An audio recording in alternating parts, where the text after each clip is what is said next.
ரெண்டு பேரும் லட்டு அதிரசம் சுட்டுங்கிறாங்க. இவங்க ரெண்டு பேர் பாருங்கள்.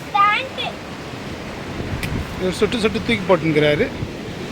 இது அவங்க அம்மா ஃபோட்டோ எடுத்துனே சுற்றினுங்கிறாங்க பீச்செல்லாம். தண்ணி கூட கால் கூட நினைக்காம.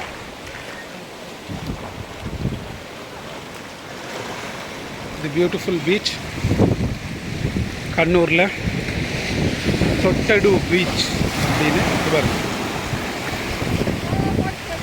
இங்கே பார்த்து இங்கே போய் நின்னா பாருங்க, கடலுக்கு நடுவில் நிற்கிற மாதிரி அழகான காட்சி.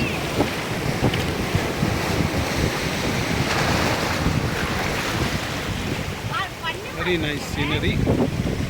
This is a sunset time. ஆனால் இடம் ரொம்ப அழகாக இருக்குது. ஆனால் வந்த ரோடு ரொம்ப மோசமாகுது. இருட்டாகிறதுக்குள்ளே போகலான்னு கூப்பிட்டுங்கிறேன், வரமாட்டேன்றாங்க, லேட் பண்ணிங்கிறாங்க. ஆனால் கார் ஓட்டுறதுனான் தானே. அந்த காரில் பழைய கார் வேறு, லைட்டு வேறு சரியில்லை. இவங்களை எடுத்துகிட்டு போய் வீடு சேர்த்துறதுனா பெரிய விஷயம். ஓகே.